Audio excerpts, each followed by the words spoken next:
You just want to step out of it, to step out of the whole race, the whole business. The monstrosity of being alive overwhelms you. If you have depression, if you have anxiety, if you have post-traumatic stress disorder, if you have any kind of mental health condition, this is not something to ignore. Depression, frustration, anxiety, pain, disillusion. It's just a natural part of the process of becoming a stronger version of yourself. The thing that keeps one living is a sense of future, that there will be a tomorrow, and tomorrow I've got to do this, and then the day after I've got to do that. Get started. And I'm going to tell you right now, it won't be easy. It will be hard because life is hard. That's what life is. With depression, one of the most important things you could realize is that you're not alone. I've been places and someone has said, well, you lost an arm and a leg, so you had a right to be depressed. And I stopped them. I was like, depression is real. No matter what you're going through right now doesn't mean that it's not going to end. I think too often we think about the stresses that we're dealt with right now, and we think that there's no light at the end of the tunnel. All that you can see is darkness, and everything that you try to do just kicks you right back in the face, and you just can't seem to get yourself up. You don't even have to go through something traumatic. Some are caused by something traumatic. Some can be a chemical imbalance in the brain. There is light at the end of the tunnel. Life is hard. Life is challenging. There are ups and downs. And these challenges that you face, they're going to do their best to take you down. Do not let them. Of course you have to work. Of course you have to show up. Your team needs you. Life needs you. Your family needs you. Life is for the living. Depression is not only normal, it's essential, and be grateful for it because it allows you to reorder yourself at a higher level. I speak what's on my heart. And I gave my speech, and as I was closing, I kind of mentioned some depression. Because I was coming out of the winter months, and it hit me again this past winter, and I went and saw the doctor, and so it was on my mind, and it came up. And as I was saying, I thought, this generation of people probably aren't connecting to what I'm saying. When I walked off the stage and they lined up, the amount of people that thanked me for talking about mental health.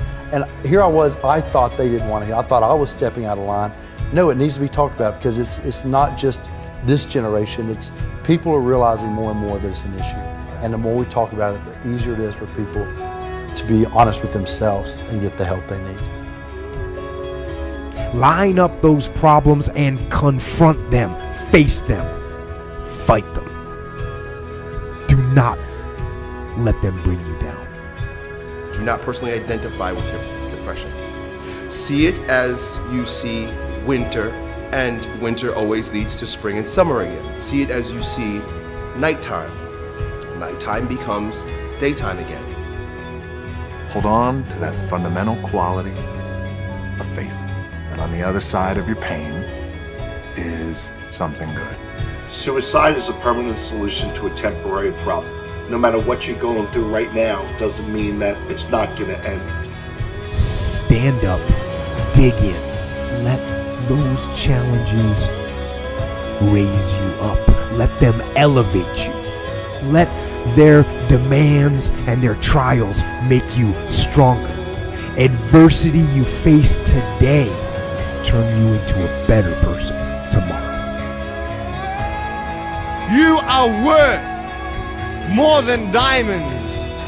All the diamonds in the world, you are so precious. Every single one of your hearts, you can do something. Life is not always good. Life is always not rosy. But life is worth living.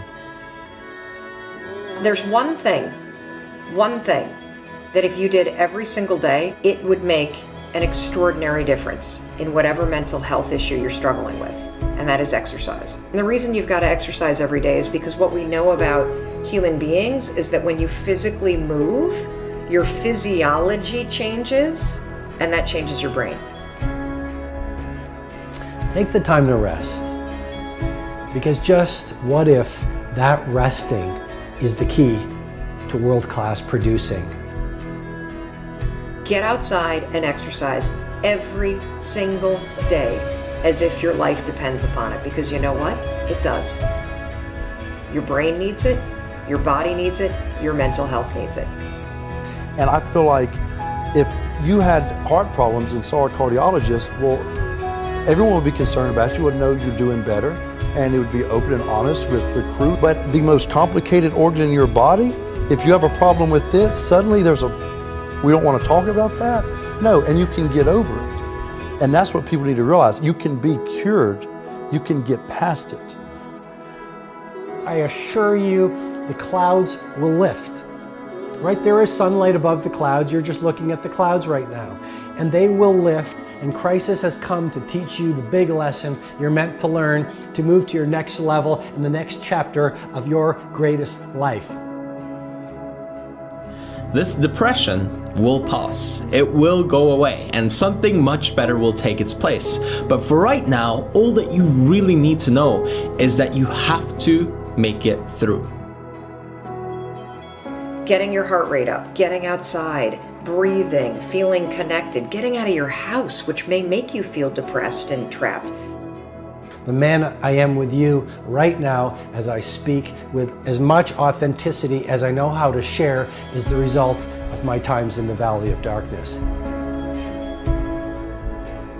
Doing that every day, that physical push. You don't have to run. You don't have to go to an aerobics class. Get outside with your dog in the woods. Walk with a good friend for 2 or 3 miles. Doing that every single day not only moves your body, which changes your mind, it gets you out of your physical environment, which is one of the things that people with depression tend to have a hard time doing. And it also creates a bit of momentum and a bit of a routine in your life. Every time I experience a bout of depression, I come out on the other end a different person, doing different things. But it's because I'm aware of what's happening and I'm aware. I want to see the opportunities as they present themselves to me instead of falling into the depths of a spiral down depression because I'm personally identified with what is happening when I'm upset. And your schedule is not full and you actually feel like you're wasting your life because you're not this epic producer. What if those times were actually a different form of productivity?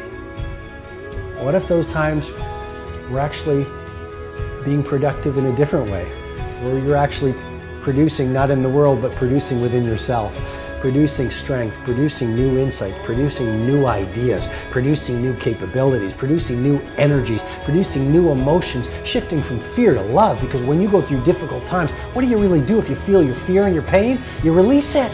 It's out of your system, and you grow in love and bravery and strength. What does that do to your craft? What does that do to your power?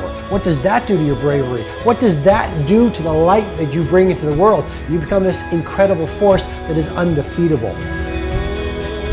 I suggest to you that if you are facing a challenge, don't stop. Stay busy.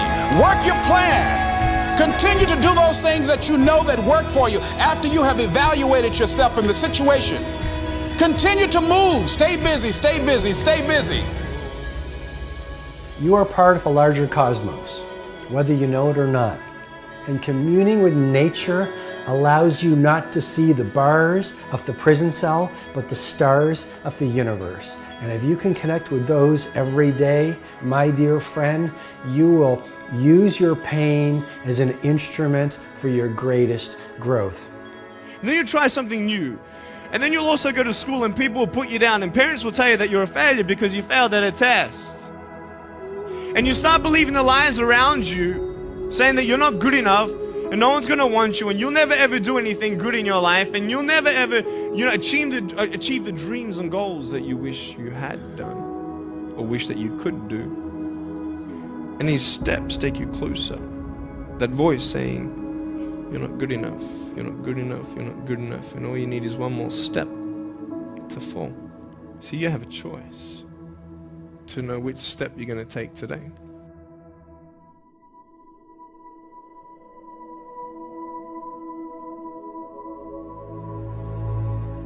What will sometimes haunt my dreams still is just like a general feeling of morose anxiety. Everyone experiences a version of anxiety or worry in their lives.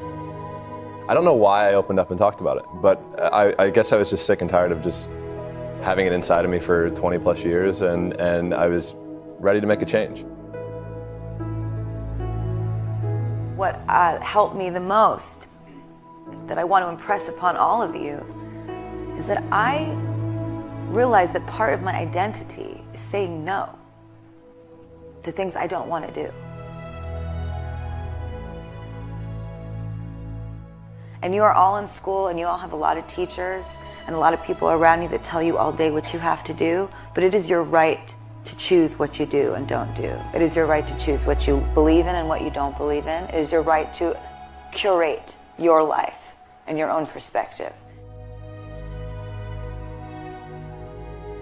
We all go through things. We all go through struggles, right? There's probably everybody in this room that goes through struggles the same exact way, and I think that's what we all have to realize. It's just something that every single person goes through. And maybe we go through it in a different or more intense way for longer periods of time, but there's nothing wrong with you. To be a sensitive person that cares a lot, that takes things in a deep way, is actually part of what makes you amazing. I also struggled a lot with anxiety and depression. If you start to feel like you are twisting things around you, and you start to feel like there is no sunlight around you, and you are paralyzed with fear, here's how you can help yourself. First, you have to understand what anxiety is, and you have to understand the connection between worry, which is something we all do, and self-doubt, which is something we all do, and anxiety. Anxiety is what happens when your habit of worrying spirals out of control. It's important for you to foundationally understand that anxiety and worry are the same thing. It's just that your body starts to get agitated, and that's when we call worrying anxiety. Your heart races. You might sweat a little bit. You might feel tightening in your chest. You might feel a pit in your stomach. You have a surge of cortisol. You can actually beat it.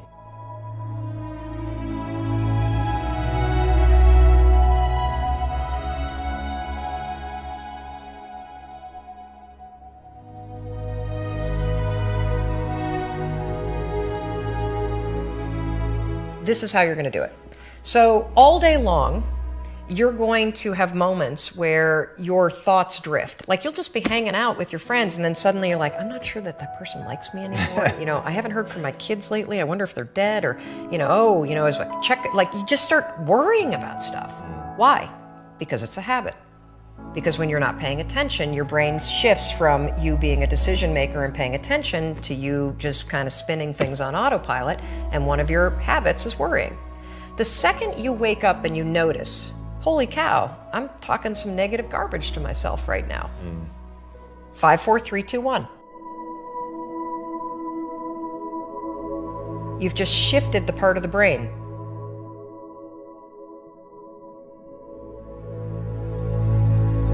You've shifted from the basal ganglia, which is where your habit loops are spinning, and you've awakened your prefrontal cortex. You've also interrupted that pattern.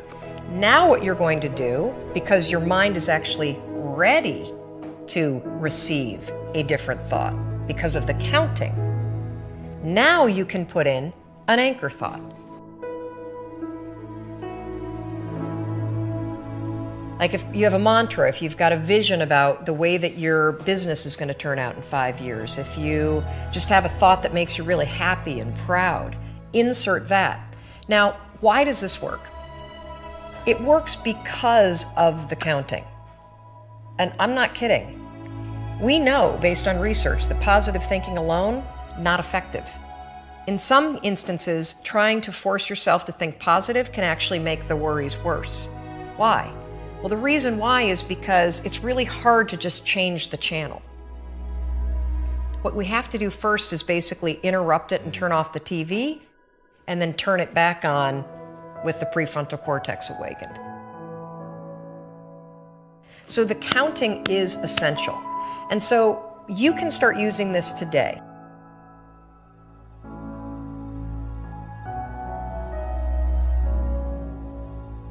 And the problem that I have with anxiety is the physiological side of it.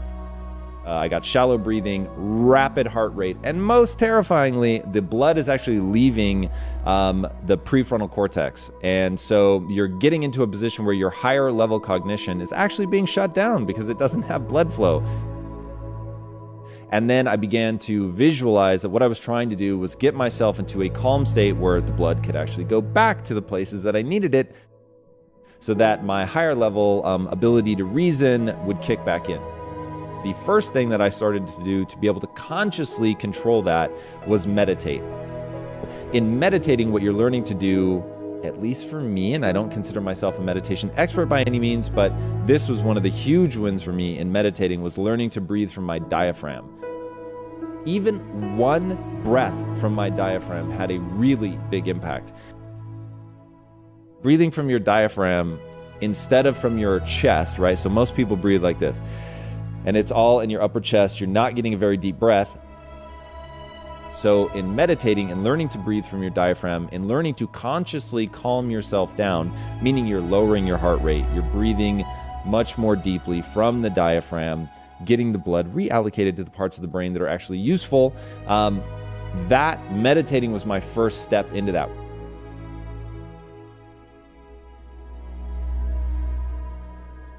When there are really hard times, there are so many tools that you can use to help yourself in those times, and it does get better and easier as life goes on and you start to get to know yourself more and what will trigger certain instances of anxiety and where you feel comfortable and safe. So I would just say, don't ever feel like you're a weirdo for it, because we're all weirdos.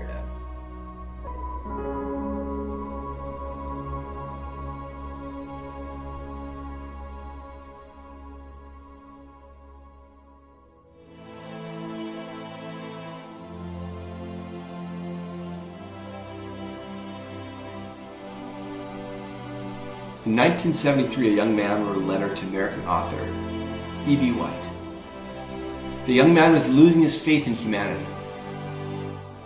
And this is the reply he received from White. Hope is the thing that is left to us in a bad time. I shall get up Sunday morning and wind the clock. E.B. White wrote those beautiful words in response to fears surrounding our future. As long as there is hope, get up and wind the clock. At times it doesn't matter the view, does it? You may be looking in the mirror at your own life. You may be looking out the window at what's happening around you. The future becomes bleak. Days full of fear. It's when darkness forms, clouds roll in and life gets heavy. Sometimes we feel it together. Sometimes we feel it alone. Those times surrounded by sadness. And in those moments, what are we to do? For there is but one sensible response, isn't there? We wake up and we make tomorrow better than today. We get up, we rise, we wind the clock, and we are to do it with our heads held high so that we can be the first ones to see the sun as it starts to poke through. You know, if you're down and you can see a reason why you should be down, then that brings with it a certain clarity. But if there's no reason, you tend to think, well, why on earth am I feeling like this? I don't understand. If you're like me, you're feeling it lately. We're in a moment when the clouds have covered some of the light. The way forward may seem to be slipping from view. The path of progress, which has been so hardly fought for, can feel like it's fading. Perhaps it was the path you were declaring for yourself, and now it's changing. It's shifting. Gone. And hope is the thing that has left us in a bad time. But hope is not the final fragile string. Hope is the start. Hope has a strength. It means something new is coming. Because it always does. Clouds break. The sun shines. In fact, it's never stopped. So in E.B. White's words, hang on to your hat. Hang on to your hope. And wind the clock, for tomorrow is another day.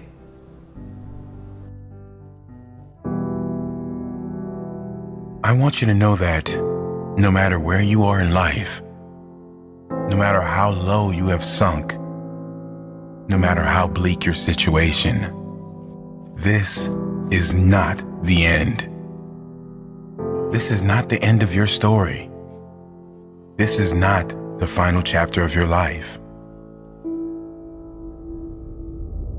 I know it may be hard right now, but if you just hang in there, stick it out, stay with me for a little while, you will find that this tough moment will pass.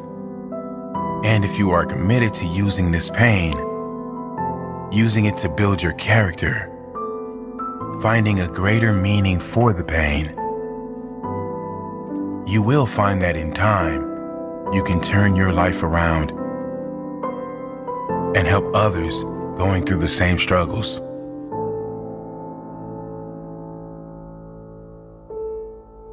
The world right now is in the middle of a mental health crisis. It's estimated almost half the population suffers from depression at some stage throughout their life. Rather than join the queue, it's important we learn why we get down and then how we can change it. Because believe it or not, we create our own negative feelings, and we can also ensure that we turn our lives around and be a positive change for others.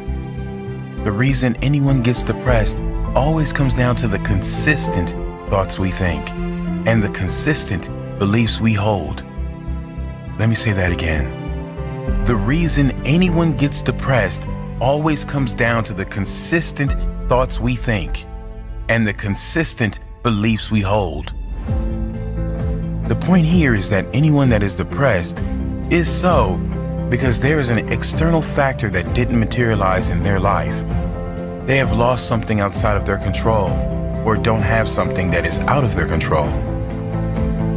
In school, we are taught how to get a job, but no one teaches us how to live in a state of happiness. No one teaches us how important our conscious and unconscious thoughts and associations are. Is our happiness not worth more than a job? Yes, it is. And before you say happiness won't pay my bills, happiness will pay your bills. When you realize you will be 10 times more energized, focused, and take positive action in your life, when you first choose to develop yourself as a priority and then get to the stuff of the world.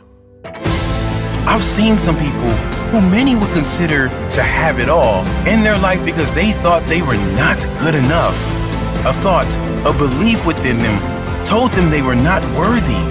These people that many were jealous of, many envious of, were not good enough. You must value yourself enough to take the time every single day to work on you, to engage in something that will ensure you are a positive influence on the world. This, of course, doesn't mean life will suddenly be perfect. The same life challenges will show up, but if your mind is strong, if your mind is at peace, your reaction to the challenging times will be very different. Your reaction will be, how can I make this work? Not why is this happening to me? And then others will look to you, not with pity, but with hope. Because your strength will become their hope, their strength. You really can be that powerful. You can ditch the victim story. You can leave the pain behind and focus on how you will react next. How you will react positively. Read all you can read to get your mind in a positive place. Take steps to ensure you will be in a better position next time. Whatever pain you are suffering from, how you can ensure it won't show again. Take little steps, and soon you will be at the top of the staircase. Don't give up. You are worthy. You are more than worthy.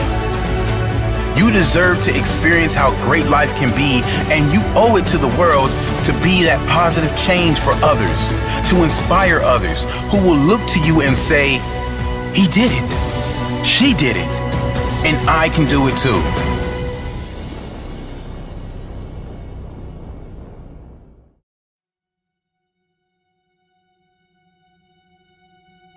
Thank you.